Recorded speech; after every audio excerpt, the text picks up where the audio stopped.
I've had my Porsche Cayenne 958 for 1 year now and wanted to make a video showing you my experiences with the car. I'll show you the good parts, the bad parts and the typical costs involved with running a car like this.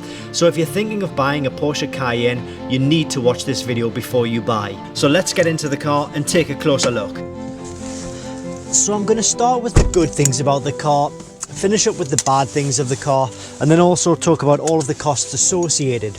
I paid £18,000 for this car and I traded my Mercedes-Benz E-Class estate for this car.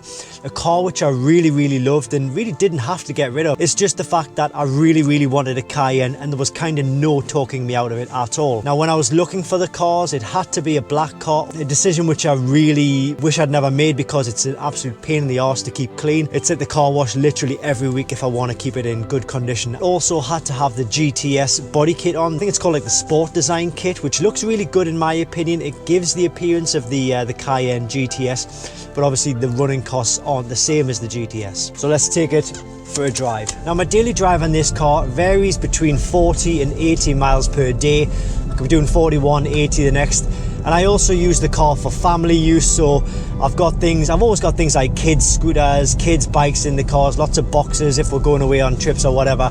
I can also fit my mountain bikes and my road bikes in the back of the car with the seats folded down with absolutely no issues at all. And I have taken this car on a family holiday before with 4 people in the car. It can quite easily fit 5 people in.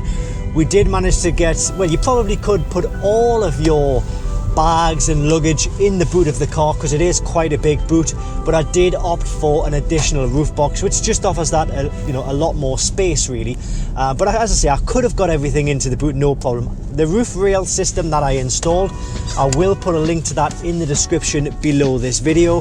I think that cost me from memory around about £250, but it looks good. The car looks really good with the roof rack on the roof rail system on the top of the car.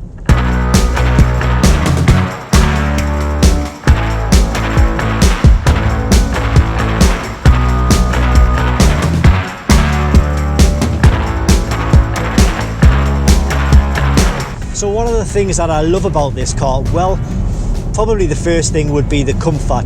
It's probably the most comfortable car I've ever driven. You know, it makes a fantastic daily driver, so much space, so comfortable. The air suspension on this car does an absolutely perfect job. I would always say if you do look at one of these cars, try and get one with the air suspension because it just makes that ride just so, it's like gliding on a magic carpet or driving a sofa. It's so beautiful. And because of that, it does make it a perfect family cruiser in every way. It's got lots of space, it's got a Bose sound system, a black leather interior, black exterior and fantastic performance in this car. On the motorways, if I really try, I can probably get up to around 50 miles per gallon, but more realistically you're probably looking at about the high 30s to low 40s mpg. And for a daily driver, this car, this 4x4 looks really stylish, and it's very easy to see why this is one of Porsche's biggest seller. Well, it is Porsche's biggest seller right now. They sell way more of these than they do the 911s, the Caymans, the Boxsters, or anything else for that matter.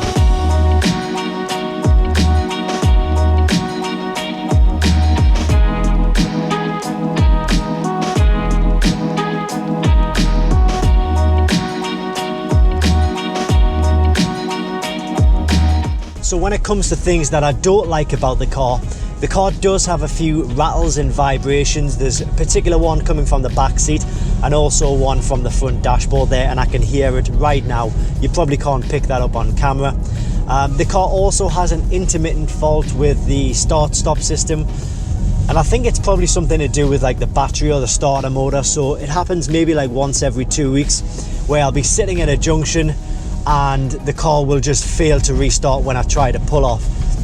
It leaves me looking slightly embarrassed. It's quite an embarrassing thing because then I have to go through the whole rigmarole of putting the car back into park, restarting the car, and it's a very slow crank when I try to restart it. And quite often when that's happened, the lights have already turned to red and I've got an angry couple of cars behind me who are probably beeping their horns. I'm not surprised, to be honest. Anything other than that though, I think I'm probably just nitpicking.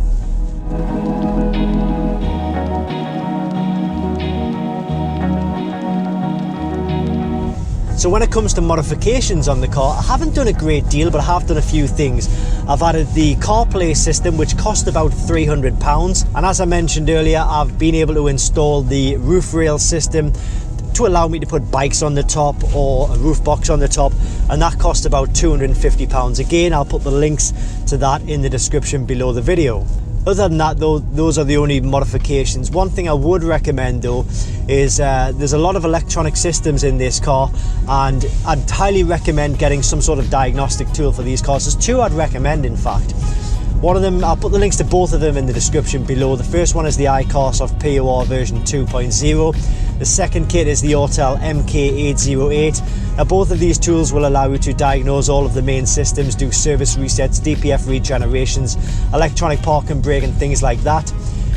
The MK808 though is a bit more expensive because it covers more vehicles and it has a few more programming functions.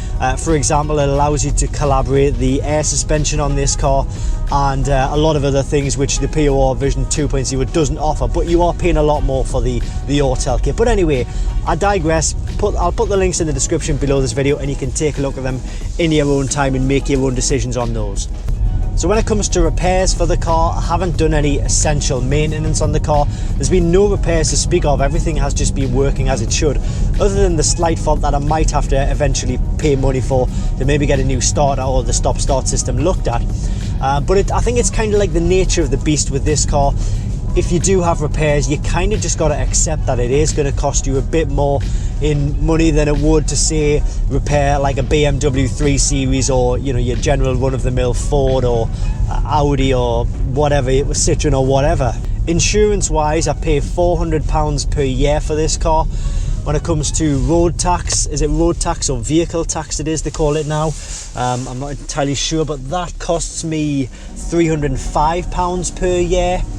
And when it comes to fuel, let me pull over because I'll need to work it out and run through a few figures with you. In fact, I'll just pull in here where the Aston Martin garage is.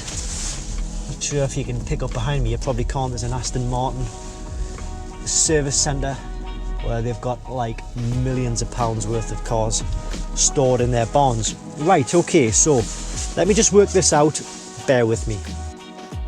Right, so you'll have to excuse me because it's all written on my phone here, but when it comes to fuel, I'm working out that I'm going off, say, 35 miles per gallon, which is probably about right for a mixture of driving on the urban roads and the motorways as well.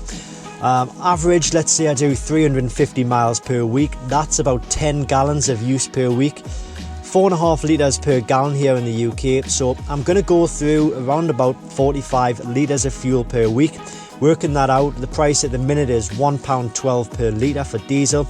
That's going to work out at about £50 per week. That's going to work out at about £200 per month just for fuel on this car alone, which it is actually quite expensive. And that's kind of opened my eyes a bit, because when I had my Mercedes-Benz E-Class, I was probably putting around about £70 of fuel in the car per month. So I'm paying more than double in the Cayenne just for fuel alone than I was in the Mercedes E-Class. Never knew I was paying that much, I really didn't. But in summary though, it is a car that I really do love. It's so comfortable, it looks good, it's got great performance, the space inside is fantastic, it's great for work use, great for recreational use, taking the kids out at the weekend. You'd be amazed about the amount of soccer moms, as they call them, who just, when they see the car, they focus on the car and they won't take their eyes off either you or the car until it's completely out of sight.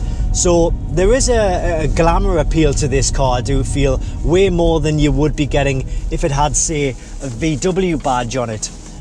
It's just more desirable than the VW counterpart, it really, really is. But all of that does come at a cost. I could be driving a BMW 3 Series or a Mercedes Class E-Class for less than half the price per month. That is going to give me something to think about, in all honesty. But I really do love this car. You know, I'm very pleased I bought it. It's been a great experience driving this car over the past year. probably due to the fact that I haven't had to do any repairs on the car. It's never let me down. It's always got me where I need to be. It's always managed to fit in everything I need to fit in, and I'm very happy with this car. And I would highly recommend that if you are looking at one of these cars, you will not be disappointed. Just make sure you do your homework, make sure it's got full service history. I have put a few videos on this channel of things that can go wrong with this car, so make sure you check that video out, because I'd hate for you to go ahead and buy one of these cars and then for you to turn around and say, well, you know, it was all very well you recommending this car, but it's had this wrong with it, this wrong with it, this wrong with it. The used cars, they are going to need servicing, they are going to need replacing parts. You've just got to be prepared and accept that it's the nature of the beast. Make your peace with it and you'll enjoy your ownership. Thanks for watching this video. I hope you've enjoyed it. I hope it's given you a little bit of insight as to what it's like to own and drive one of these Porsche Cayennes. If you are interested in more Porsche videos, I'll be putting more videos on this car on the channel, as well as my 911, my Cayman, and whatever else I've got at the time. Thanks for watching. Hit that like button, hit the subscribe button if you can, and I'll see you next time on the channel.